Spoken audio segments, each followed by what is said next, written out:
First, let me address some concerns that were raised by many of you. The most common question was, does installing a dashcam void your car's warranty? Well, I checked with my dealership before installing, and you should too. But in general, if you decide to hardwire the dashcam electric connection and that causes issues, it could affect your warranty. If you connect it via the 12-volt sockets, you should be okay. The next question was if insurance claims become more difficult with this. The short answer is yes, if you are at fault. But if you're not, the dashcam video can be used as evidence to establish fault and speed up the claims process. Now, if this placates your concerns, let's understand how to select the best dashcam for your needs. Let's start with the most important aspect of the dashcam, the video quality. Generally, you can select front-only dashcams or single-channel or front and back cameras, which are also called dual-channel dashcams. Some dashcams even come with a separate camera for the cabin or the inside of the car, which is called a triple-channel dashcam. Now, if you select a dual or a triple-channel dashcam, wiring and expert installation is required. The resolution of front and rear cameras can be quite different, but in general, front cameras have a resolution of 1080p or 2K, 3K or 4K. Increasing resolution implies better video quality but also increased pricing. In the single-channel dashcams, Qubo, 70mm and Next Digitron have some dashcam models that are 2K and above. Most dual and triple-channel dashcams except the 70mm A200 have dashcams better than 2K resolution. All rear cameras have only a resolution of 1080p. Red Tiger F17 and Next Digitron Prime Plus have a third channel, which is a camera for the inside of the car. The third channel resolution is the same as the back camera at 1080p. Not essential for personal usage, but may be useful in commercial usage like taxis. If you drive at night a lot, better to get a dashcam with a good night vision sensor. A common problem with the front dashcam is the headlight glare, which makes the number plate not readable at night. Even if you buy a 4K dashcam without a good night vision sensor, this will be an issue. The Sony STARVIS 2 is the best available today. In dashcams without this sensor, the headlight glare will definitely be there in some angles. In some other angles, you may still be able to read the license plates. A quick note about the STARVIS 2 technology. Don't get confused only by the name STARVIS. There is a significant difference between the STARVIS 1 and 2. So unless STARVIS 2 is explicitly called out, it is not STARVIS 2. For example, if you see names like IMX291, 335 and so on, they're all STARVIS 1. Many single-channel and budget dual-channel dashcams do not use the STARVIS technology at all. Many others use the STARVIS 1 technology, which is better than nothing but still not comparable to the results that a STARVIS 2 can give under low light conditions. Recently, there have been a few dashcams coming up with dual STARVIS 2 sensors, that is the STARVIS 2 for both the front and the rear cameras. But since most of them are above 40,000, I have not included them in this comparison. Now, field of view determines how wide an angle the camera can capture. Higher the better. Red Tiger dashcams have the best field of view, with Hikvision and CP Plus having the least. Frame rate determines how smooth the recorded video is. When published, most dashcams have a frame rate of 30 FPS, which is good enough in most cases. The next key aspect to consider is the recording and the storage features. All dashcams have external storage. 128GB and 256GB is the max external storage that can be used in most dashcams, except for the Qubo dashcams, which support up to 1TB external cards. None of the dashcams compared currently support cloud storage. Generally, higher the resolution, higher is the file size stored, and fewer files will be stored. But since dashcams loop the video footage in the storage, it is not much of an issue. Recording during parking is available in most dashcams except the ones that you see on the screen. However, remember that this requires extra hard wiring of the power source, which should be done using authorized vendors only. All dashcams support G-sensor or the emergency recording, which happens when the dashcams encounter sudden movement or impact. You can set the sensitivity of this recording so that there are no emergency recordings every time there is a bad road even. Except low-cost dashcams, all dashcams do support GPS being logged in the footage. A number of dashcams also support ADAS or the Advanced Driver Assistance Systems. This gives proximity alerts, lane departure alerts, fatigue alerts if the driver has been driving for a long time, and so on.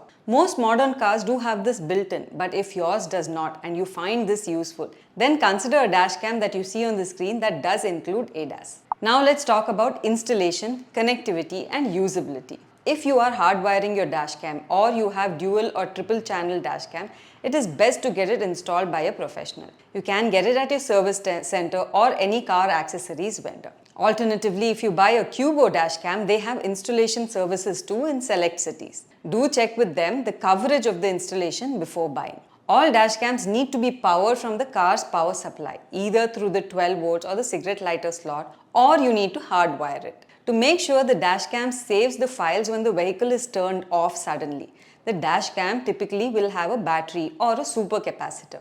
Generally, batteries can support up to 60 to 65 degrees Celsius heat, but they could get bloated or leak due to very high temperatures. This is why higher-end dashcams these days support supercapacitors. So if you normally park your car outdoors or live in areas with very high temperatures, better to go with a dashcam that supports a supercapacitor. Almost all Qubo, Red Tiger, Next Digitron dashcams use supercapacitor instead of a battery. Almost all dashcams compared are mounted to the windshield using adhesive. There are complaints of adhesive melting due to high temperatures, but you can always use a double-sided tape to fix this when required. Only the DD-Pi Mola and the 70mm S500 require you to replace your car mirror with the new dashcam mirror. Some of the low-cost dashcams do not have a display screen along with the front dashcam. You can always use your app to view the live video and the saved recordings. As for me, I have always set the dashcam display to turn off after 30 seconds of turning on the car. I find it quite distracting while driving.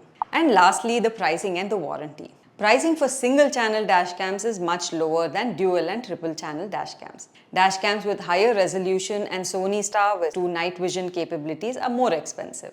Dashcams with supercapacitors are more expensive than battery operated ones. So choose a dashcam based on your needs, not more, not less. Warranty in general is 1 year, except for the Red Tiger dashcams, which give an 18-month warranty. Now that we understand all the aspects to consider, let's get to my recommendations for the best dashcams in India. If you want a dual channel dashcam variant and your budget is under 15,000, I have 2 recommendations for you. The same variants are available in single channel dashcam options at a much lower price. My first recommendation and overall best value for money is the 70mm A510. This is by far the best dashcams across various price points. The 70mm A510 dashcam offers good video quality with a 3K resolution, 140-degree field of view and a f1.8 aperture. Coupled with STARVIS technology, it makes an excellent choice for nighttime coverage too. If I were nitpicking on the cons, then it has a battery instead of a supercapacitor,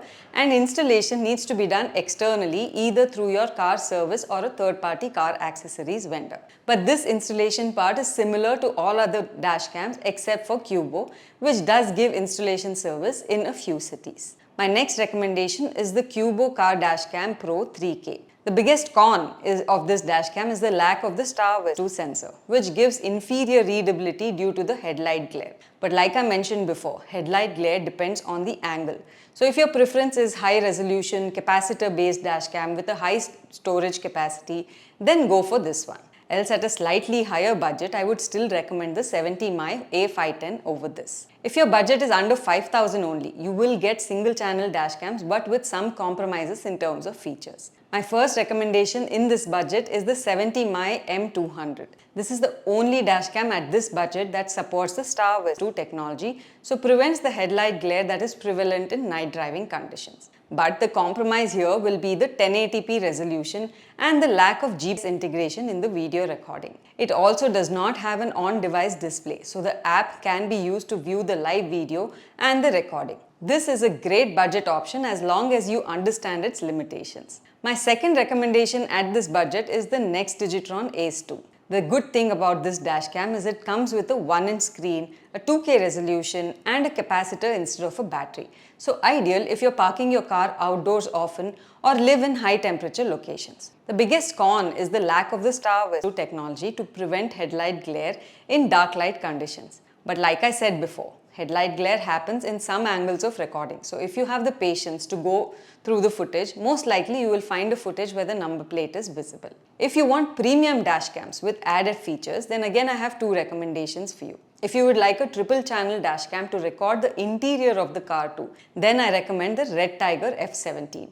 While it has all great capabilities for good video recording, including 4K resolution with a 150-degree field of view and f1.55 aperture, it is missing the STARVIS 2 sensor, taking a chance of sounding like a broken record. Like I mentioned before, headlight glare is issue primarily for vehicles directly in front of the car. At a different angle or different part of the footage, you may still be able to see the number plate. If you would like to replace your rear view mirror with a dash cam, then I recommend the 70mm S500. It captures the video in 3K resolutions and includes a STARVIS 2 sensor as well, ensuring that you have clear footage in various different lighting conditions. It also has ADAS and built-in GPS for enhanced safety and evidence in case of incident. With a 9.35-inch LCD touchscreen display, this makes navigating through the dashcam very easy compared to all other dashcams. Now, if you found this video useful, share this video and subscribe to become part of the 99,000 plus community that trusts us with their decision making.